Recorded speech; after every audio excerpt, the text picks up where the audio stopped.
is no news that foreign students who want to study in the UK may be turned away unless they secure a place at a top university in the UK. This is coming as Rishi Sunak is considering a crackdown on foreign students after net migration hits its highest point since the Second World War. With all this back and forth going on with foreign students studying in the UK, do you think it is a good idea to still come into the UK to study? Well, that is exactly what we are going to be discussing in today's video.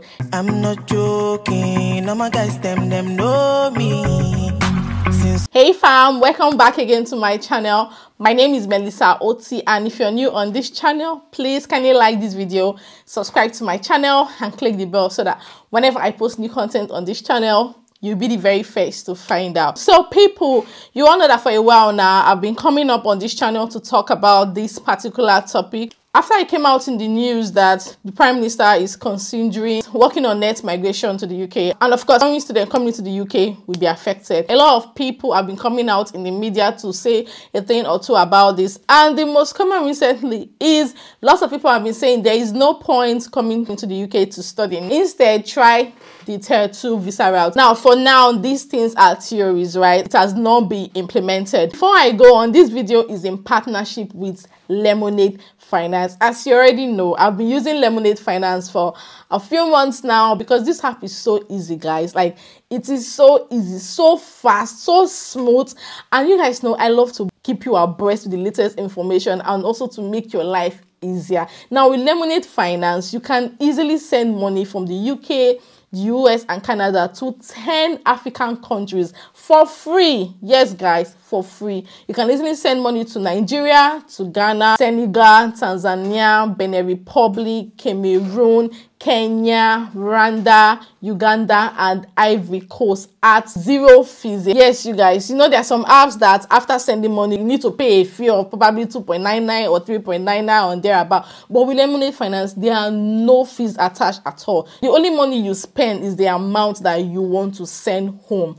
That's all. No fees whatsoever. I can guarantee you guys that it is very, very fast. Like when you send money, your recipients get their money within few minutes. Just give this a try and believe me, you will come back and say, Melissa, thank you. And also, it is very much easy to download. See, anything that will stress me, hey, I dodge it, I run away from it.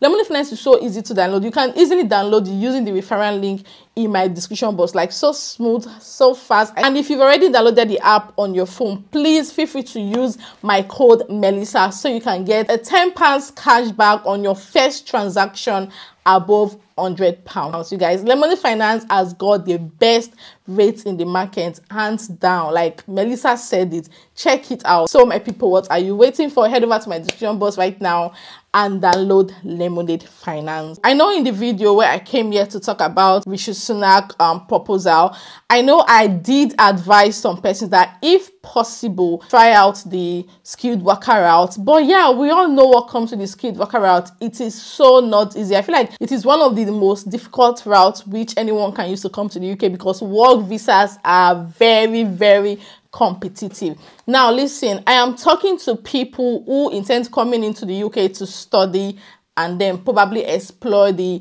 post-study visa route. I'm not talking about people that want to come into the UK, study and go back. See, know for sure that there are some persons that just want to come into the UK to study, gain the international qualifications and go back to their home country. Because believe me, there are so many top reasons why anyone would want to study in the UK. Number one, UK is home to top university. The UK is incredibly diverse. The UK will help you to improve your English skills. The UK is a very, very great place to live. And also, there's support for overseas students. So some persons just prefer to come to the UK to study and then travel to their home country to develop it. Now, these are not the set of people that I am addressing today. I'm going to be addressing people that want to study in the UK and explore the post-study visa, if that makes sense. If you're planning on coming to the UK to study, don't let anybody discourage you. I know this trend that is going on right now can emotionally bring you down. I mean, I know few persons have hit me up on my DM on Instagram. Do I think that these laws will be implemented before then? Is it going to affect them? Because obviously we all know that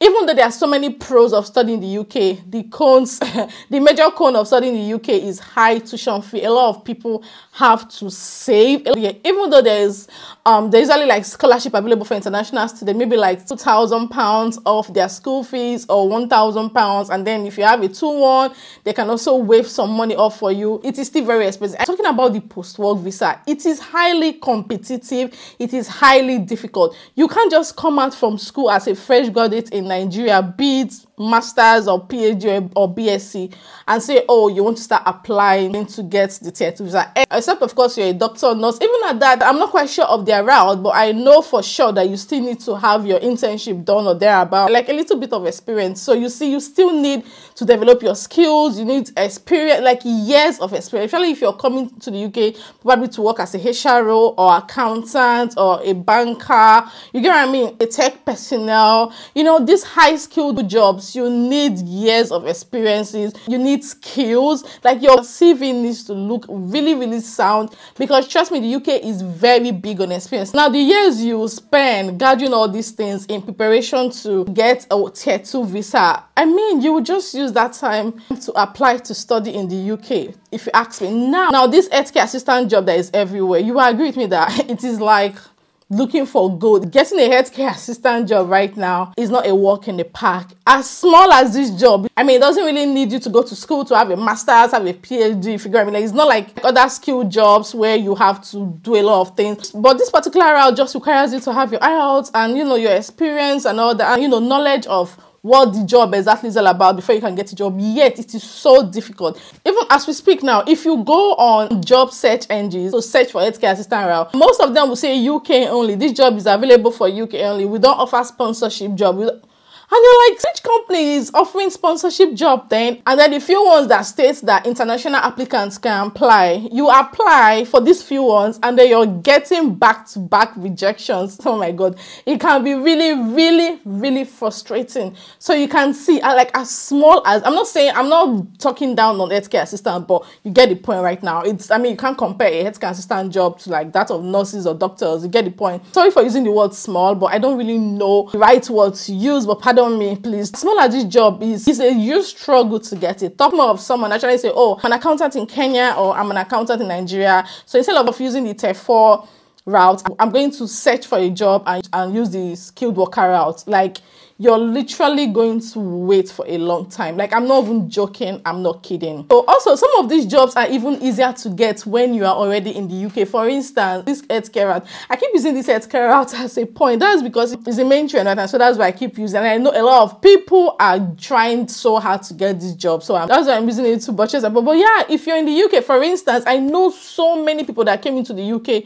to study with so many uncertainty, just being hopeful that after their 2 years they will get a job. I mean, they come here and they graduate, and luckily some of them actually end up getting care homes or agencies that give them sponsorship, and they are so lucky. And that is because they are in the UK, and while studying they were working part-time as healthcare assistant, I mean, to be able to fend for themselves. So because they're already based in the UK and of course they have this experience, they got the job and switched from tier 4 to tier 2. So most times you have to be in the UK before you can actually even get these jobs. Like, being in the UK increase your chances of getting these jobs. So what happens to those that are abroad with no clue whatsoever on how to even come to the UK, and somehow they know about the tier 4 visa route and they have their money? So why discourage them from coming to the UK as a student, especially when we don't even know what is even going to happen? Is right now we are all saying that, oh, these changes is going to affect students more than workers and all that. But trust me, sometimes I even feel like coming to the UK on tier 2 is not like the bus stop. Anything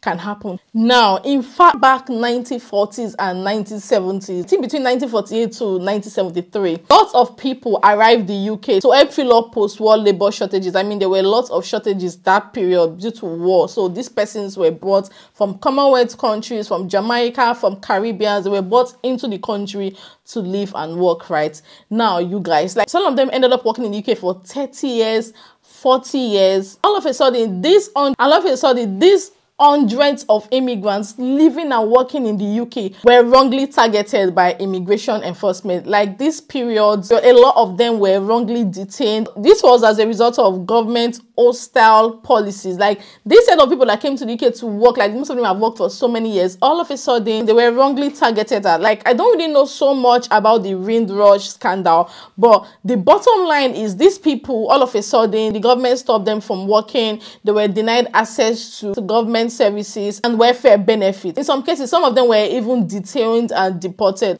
I need you all to Google the Windrush scandal that happened in the UK. Like it was really, really crazy. I read about a Jamaican man that had cancer. You know, when you have this kind of threatening disease, you have to be on the list, especially if you want to use the NHS and not the private sector. We all know that using private is very expensive. Now, this man, based on the fact that he's already in the UK, I mean, NHS is free in quotes and accessible. Now, this one was already in line. When it was almost his turn to get treated, that was when this Windrush scandal happened and they lost access to NHS benefits, and they told him that he has to pay out of his pocket, and that was £54,000. Like crazy.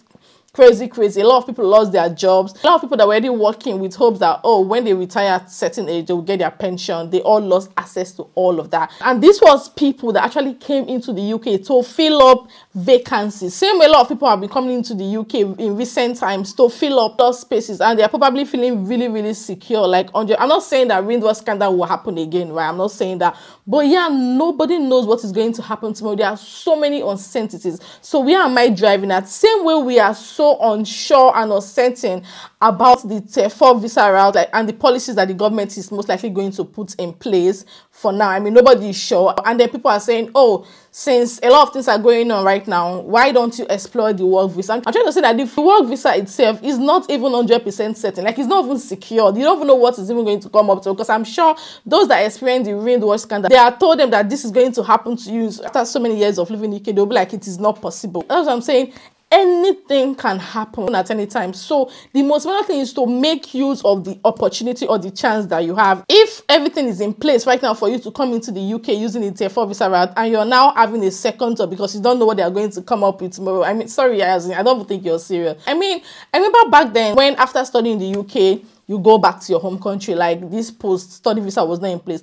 People were still coming into the UK with high hopes that, okay, if they come into the UK with 3 years visa to study a 3 years BSc course, after the 3 years BSc course, they will apply to study masters, apply for another masters, apply for another masters, apply for another masters. That's 7 years of studying. Then they use the remaining 3 years to apply for PhD so that they can reach the 10 years and be able to get ILR. You can imagine the struggle and the hassle that a lot of people have been through all to live in the UK. Now, you're even lucky that if you come into the UK, there's this post-study visa that can enable you get a job and all that. And because you feel like, oh, there are a lot of uncertainties right now, and you're reconsidering, gosh, like, see, don't even think about it in that way. All I can say is that if you feel like you're not so comfortable coming into the UK to study, because I know that there are a lot of countries that you can actually explore. The island that is just our neighbor, yeah. Canada, I know US. US is so hard. Like, that country is gold now. That's why you don't even get migrate to the US, migrate to, like, people have even forgotten that country exists, because when it comes to migration to that country, except you already have a spouse or your parent, like you have someone that you have a bloodline, but like someone that you don't know anybody in the US and you just want to go there, it is so freaking hard. Believe me, it is. Yeah, I'm saying that there are a lot of countries that you can explore. France, Spain, Germany. Germany is a really good country to study and live in. The only problem is the language barrier, but people are there, right? So you can also explore other options, if that makes sense. I know there are so many YouTubers that talk about other countries that you can easily migrate to. I think you should just subscribe to their channel. There are so many Telegram channels for things like that too. You want to just join those Telegram accounts and then be abreast with the latest update, if that makes sense. I feel like when you finally make up your mind to do something, nobody will discourage you. Like, that is the kind of person that I am. So please don't be discouraged. Whatever plans that you have in place right now, just focus on it. Because even a work visa itself, it is not easy. If you have someone that is practicing in the UK as a doctor, a nurse, or physiotherapist, or radiographer, social worker, or whatever,